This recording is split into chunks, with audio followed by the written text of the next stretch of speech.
Rush Limbaugh's sidekick is a black man named James Golden, or Snerdley, as he's called on the radio by Rush Limbaugh. Why? I have no clue.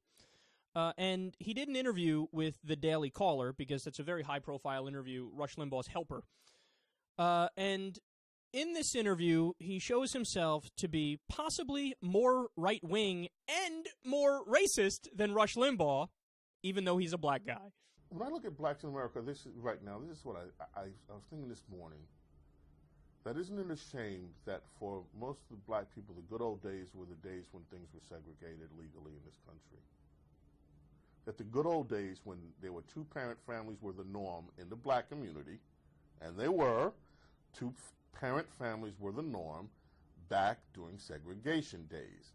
It was Howard University was graduating doctors and lawyers who were qualified not through affirmative action, but genuinely qualified through hard work and merit by the score. And there was this sense of we're achieving against all the odds and we're going to push and break through. Those were during the days of segregation. The good old days when black people weren't, when the number one cause of death for black people wasn't homicide, at least among 18 to 24-year-old black men, those good old days were during segregation. So what liberalism has done to the black communities, it's not a monolithic community, is horrific.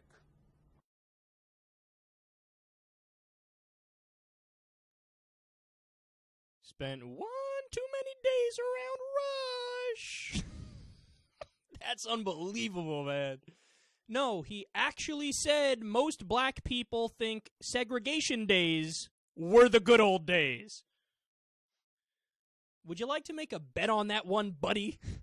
I bet if we take a poll, you would be more wrong than anybody could ever explain to you. Segregation days were the good old days.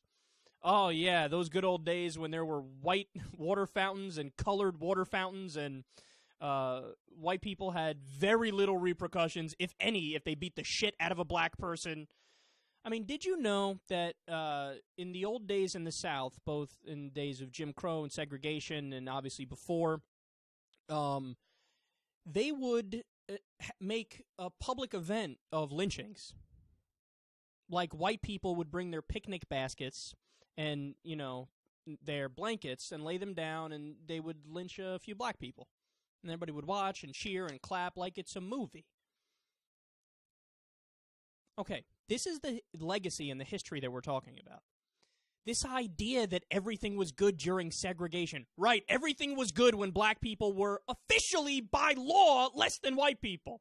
There was the facade of separate but equal, but all you have to do is look at the resources that were allocated to the black community and the white community, and it was clear to see that the black community was insanely discriminated against. What percentage is it actually that says we want to go back to the days of segregation? What percentage of the black community says we want to go back to the days of segregation? Because he said, hey, look, most black people, it's not even 1%, buddy. Not even 1%. And also, this idea that, well, black people are doing worse now than they were then, that's not true. And even if you do point to the fact that African-American communities are struggling nowadays, you know what that has most to do with?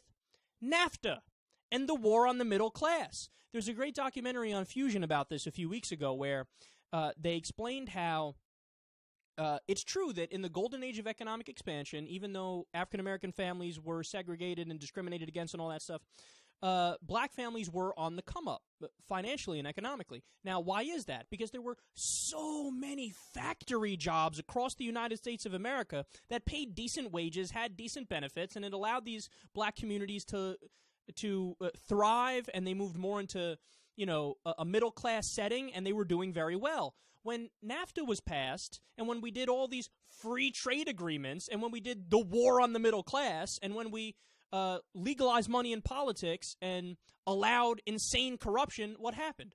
All the jobs went away. All the jobs went away, and then whatever jobs remained were low-wage jobs, and they were stagnating. That's the problem. The problem is you removed the material well-being and the financial support of the black community because you outsourced all the good jobs, and now you turn around and blame it on the fact that we got rid of segregation? How stupid are you? Oh, that's insanely dumb. Seriously, this guy has spent way too much time around Rush Limbaugh. He has totally bought into that insane narrative. And the last thing I'll say about this is, one of the dumbest and most tired arguments I've ever heard, and O'Reilly points to this statistic all the time, out-of-wedlock birth rate, out-of-wedlock birth rate, out-of-wedlock birth rate. You jackass, do you have any clue that that's... that to paint that as a purely negative thing and to say that that's the problem, just get married and stay married and everything will work out, black people, it's on you, just get married and stay married. Who can I think of that was raised by a single mother that did a pretty decent job for themselves? Oh, I don't know. President Obama? Me for part of my life? No, see, here's the reality. As long as you have material and financial well-being, you'll be okay. But they don't like that answer. Why? Because that answer means we need to have social safety net programs, and they're against social safety net programs ideologically. So what do they do instead? They have to blame the individuals. So they blame black people, blame black people, blame black people, force them to stay together, force them to get married even if they don't want to get married, and then all the problems will be fixed if you do that.